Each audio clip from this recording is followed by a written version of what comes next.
Oi pessoal, estou de mais uma portuguesa, meu nome é Eduardo Gomes e hoje nós vamos para mais uma revisão de conteúdos, da série anterior. Então hoje a aula ela vai ser destinada ao estudo desse conteúdo, o uso do hífen.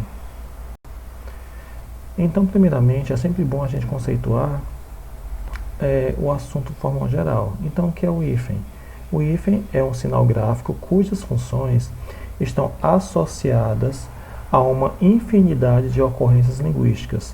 Entre essas funções, podemos citar ligar palavras compostas, fazer a junção entre pronomes oblíquos e algumas formas verbais, separar as sílabas de um dado vocábulo, ligar algumas palavras precedidas de prefixo, etc. Então, nesse caso aqui é o que? É um apanhado de pontos essenciais em que o hífen, esse sinal gráfico, ele vai ser utilizado. Então vamos iniciar. No uso do hífen, existem casos que devem ser usados e existem casos que não devem ser utilizados o hífen. Nesse caso, nós temos o que? Inicialmente, os casos em que o hífen ele não é empregado. Então observem aqui de maneira atenta. Não se usa mais o hífen quando o prefixo terminar em vogal e a segunda palavra começar com uma vogal diferente. Então nós temos autoavaliação, como é escrito antes, e agora como se escreve a palavra autoavaliação. Observe que na parte direita, na coluna direita, todas essas palavras estão o quê? Sem o uso do hífen. O hífen não foi empregado. Por qual motivo? Porque não se usa mais o hífen quando o prefixo termina em vogal e a segunda palavra começar com uma vogal diferente. Então observe que autoavaliação terminou com a vogal O e a outra palavra começa também com uma vogal, só que é diferente, A. Então no caso aí, houve a junção dessas palavras. Autoescola também, uma termina com O e a outra inicia com E. Vogais diferentes, juntou, não existe mais o hífen. E por aí existe o que? Outros exemplos, como coautor, infraestrutura e semiárido. Também não se usa mais o hífen em determinadas palavras que perderam a noção de composição, como por exemplo, nós temos o manda-chuva, como é escrito anteriormente, e agora sem a presença do hífen. Paraquedas, sem a presença do hífen. E paraquedista, sem a presença do hífen.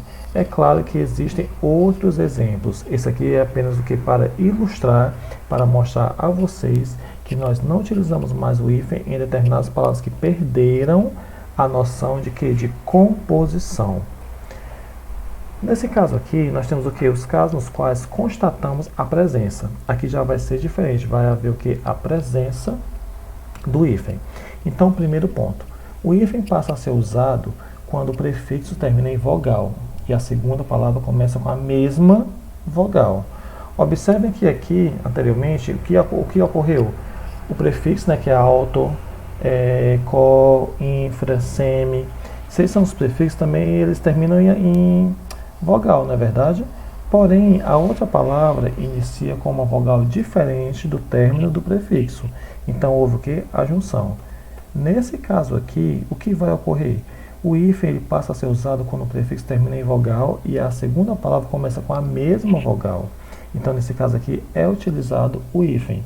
Anti termina com I, inflamatório começa com I. Então, o que? A separação. Anti-inflamatório. Micro-ondas.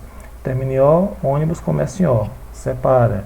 Micro-organismo. Micro termina em O, organismo inicia com O. Vogais iguais. Separa. Aí tem bem aqui uma observação, tal regra não se aplica aos prefixos co, pro e ré, mesmo que a segunda palavra comece com a mesma vogal que termina o prefixo, como co-ocupar, reescrever, proótico, proinsulina. Então vocês devem observar o que? São muitas informações que se faz necessário você copiar essas informações no caderno, para não se perder no entendimento. Continuando. Com prefixo, usa-se o hífen diante de palavras iniciadas com H. Observem que anti-herói, anti-higiênico, co-herdeiro, extra-humano, sobre-humano.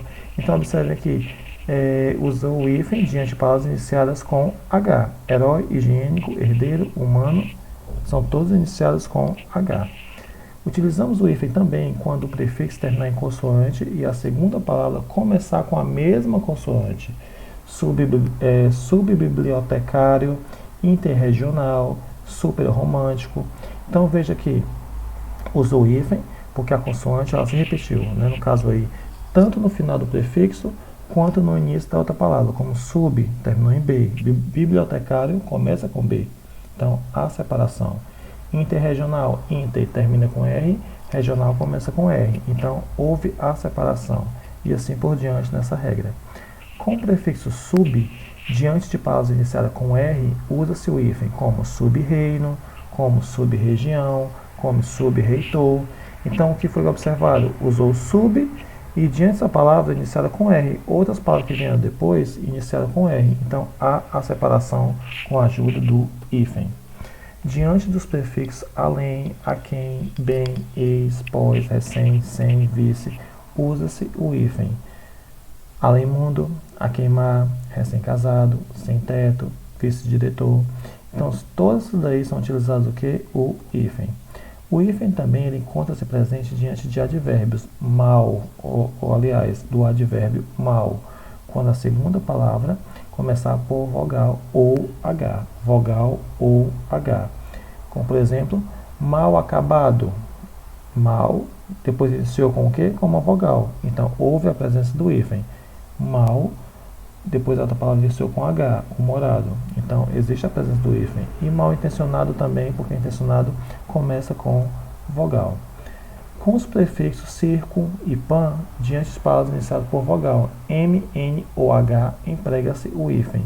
5. Circunadjacente, pan-americano, circunhospitalar, panhelenismo. Então, observe que são vários detalhes que eu indico a vocês que copiem, porque esse aqui a gente vê a regra, depois aplica na atividade. O hífen encontra-se relacionado a casos também de ênclise e mesóclise, né, que a gente estudou ano passado, né, que a ênclise e a mesóclise, ela também trata do assunto de pronomes. Como vocês podem observar aí, amá-lo. Amá-lo, no caso aí nós temos o que? Uma ênclise. Então por isso foi colocado o hífen.